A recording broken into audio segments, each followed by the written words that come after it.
The more that you try to support a man, help a man, remind a man, the more that he is going to need your support. The weaker he is going to tend to become, the less of a man he is going to be for you, and the less support that you are going to receive from him. It is a strategy that is doomed to fail and ultimately make you miserable and probably make your man miserable as well. And in this video, we're going to go deeper into why women feel the need to mother a man, remind a man, support a man in any way, instead of the way that you are supposed to show up, which is open yourself up fully to be supported by him. Before we get into it, I'm going to introduce myself. My name is Zach Rohde. I'm here to lead you into creating the relationship of your dreams using your feminine energy and what I call feminine communication to inspire a man into cherishing you. If you have not yet subscribed to this channel, make sure you do that below. Hit the notification bell and be sure to like this video because I'm going to make sure it's a really good one for you. Your job as a woman is to be taken care of and to be supported. It is to open yourself up to a man's care and receive it, and communicate everything that's coming up for you if you're not receiving the care that you need using feminine communication and by being vulnerable. Unfortunately, many women are conditioned into being in the support role for a man in some way. When you are, when I say support role, I don't mean like you're cooking or cleaning, doing things that he wants you to do to make his life easier.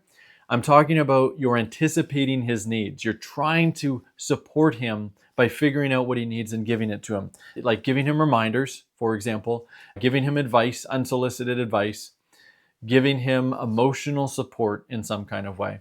When you do that, you're stepping into your masculine energy. You are stepping into the man's role, you're mothering. And a man's never going to be inspired into stepping up and be the man that you need when you do that. It just doesn't work that way. He's inspired by you becoming more feminine, being more vulnerable, communicating your needs, not enabling his unhealthy behaviors. So why do many women do this? Why do they shift into this role of anticipating a man's need and try to support him? Well, it's because you've been trained to do this, typically from childhood. You've been trained to believe that you need to do this to be worthy of love. So ask yourself for a moment, if you stopped anticipating every single one of a man's needs, like if you're in a relationship or like just past relationships, you'll know this. You just stopped all anticipating. You just focused fully on you until your man led you to do something. How would you feel? Now, part of your answer might be, yeah, that would feel amazing.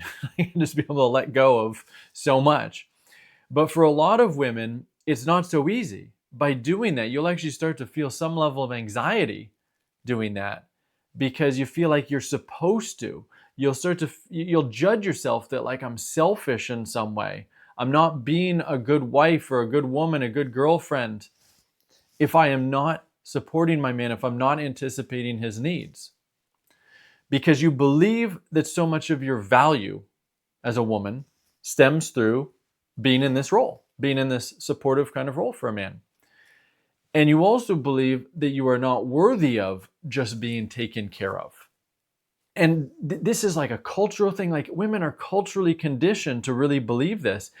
And we can go back into the 1950s and before the 1950s where women are trained to literally anticipate a man's needs. Like when he gets home, make sure that he's feeling good and give him a back rub and put his shoes up and do all this stuff. You're basically being his servant. And there's some value in that, like assuming that a man is also devoted to you. But it should always be coming from a man's leadership. Like if he tells you to do things to make his life easier, that's one thing. You can do that's great because you're submitting to his leadership. So you're in your feminine. Now you should only be doing that, especially to a high degree, if he is also stepping up into taking care of your needs, anticipating your needs, being devoted to you. But otherwise, yeah, it's totally fine to do that. That's great. And the more that you're submitting to that, as long as there is that equal energy exchange where he's taking care of you at the same time, that's fantastic. But anticipating his needs, trying to think of what he needs without him telling you to do it, that's where you run into so much trouble. Because whenever you're anticipating needs, you're in your masculine energy. You're not actually submitting to him. You're not following his leadership. In the relationship dance, like in a dance, the man's supposed to be leading, woman's supposed to be following, right? In that relationship dance, when you're anticipating needs, you are leading. You are now in the masculine role. And you're putting him more into the feminine role. And so this creates this reverse polarity. The more that you do this, the more that you basically become his mother, the more that he will tend to be and act like a little boy. Now, if his masculine instinct is really online, he's just going to be like, no, don't do this. Like, stop it. But if it's not fully online, you will notice this shift in him. You will polarize him into his feminine. And then when he's in his feminine, what's happening? Well, he's shifting out of trying to support you, out of anticipating your needs, out of providing for you, out of protecting you. You're the mother, he's the little boy. And so what's happening to your needs? Are they getting met as a woman? No, because your need is for him to be a man and to lead you and take care of you and anticipate your needs. If he's not doing that, your needs are not being met. And then it's like, well, I just got to support him to be more masculine, to get his life together, to get his financial life together, to help his emotions. He's got all these big emotions that he needs help with. And maybe he needs to vent and share, and I'm just going to be that good woman for him to do that. No, the more that you do that, the more that he's going to need your help doing that, because you're helping him revert into little boy mode. That doesn't actually help him heal. A man heals by stepping into his masculine and taking care of you.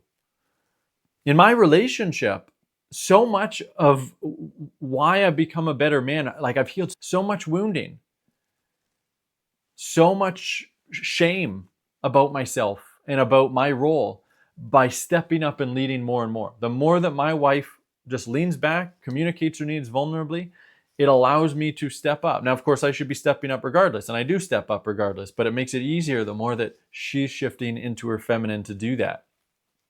That's how a man heals. A woman heals by letting go. So don't go into the opposite role, because all it's going to do is keep you both stuck in this trauma, and you're not going to be able to heal it. In my academy program, it's the same thing. So a lot of the women we work with, not all of them, but it is a very common pattern for women to be in this kind of supporting role, because it's all that she's ever known.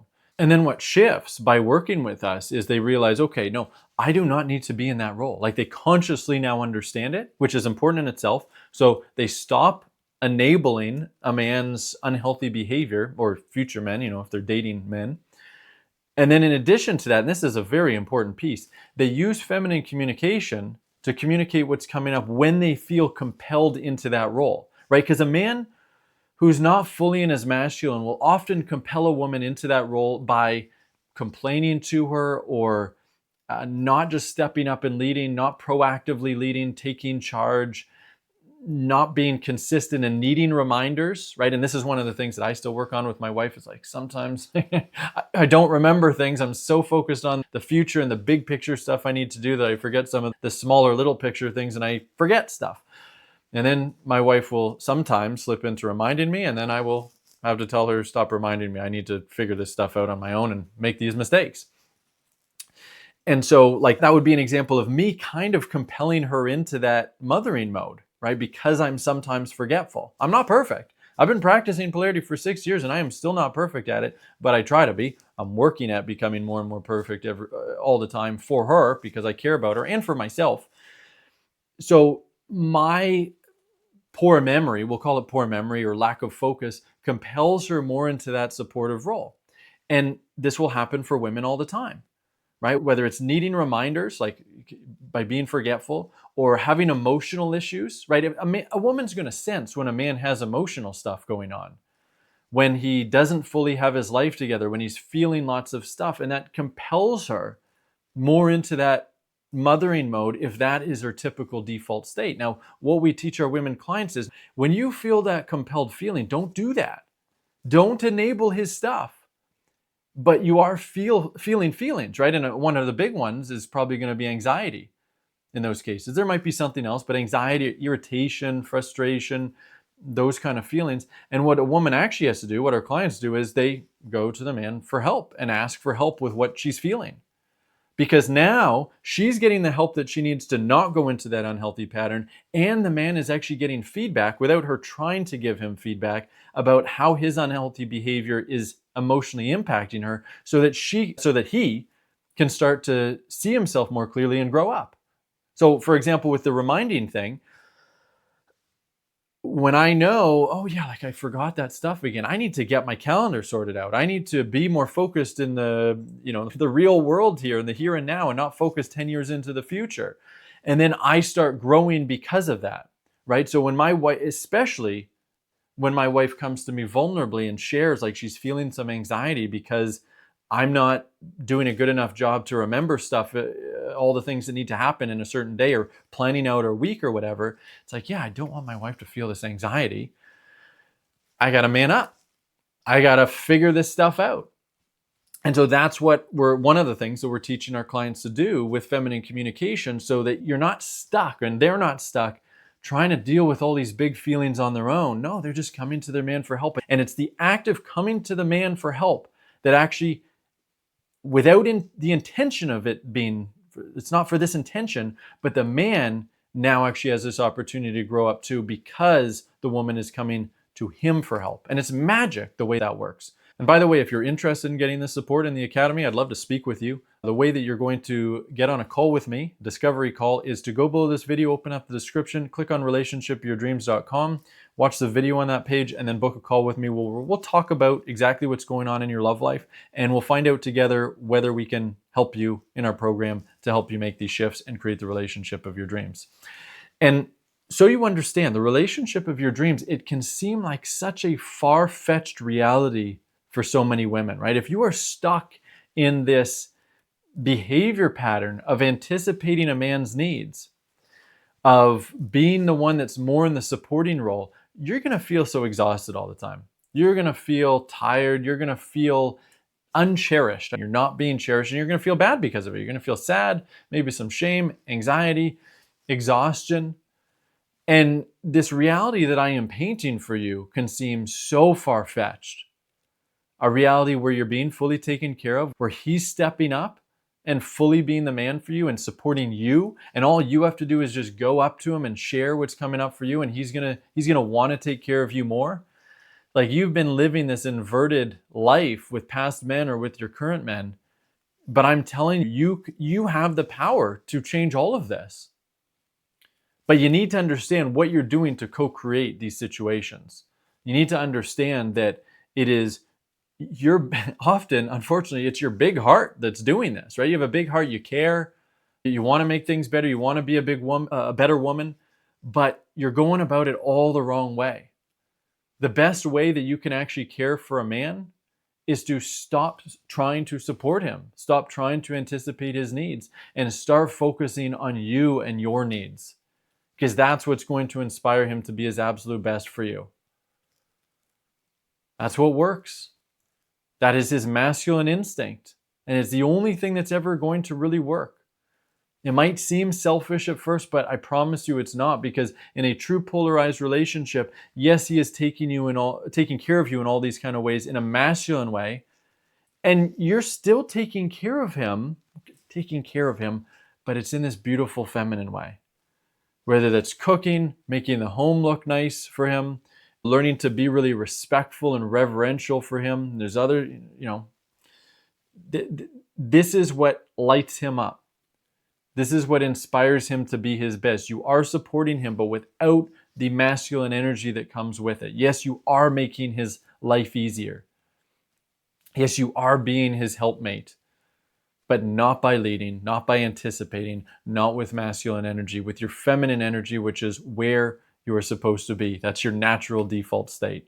Keep watching these videos, because it just paints a full picture of what this looks like, how to make some of these practical shifts using feminine communication, and how to start really letting go of control so you can create the relationship of your dreams. And once again, if you want my help, book that discovery call, relationshipyourdreams.com.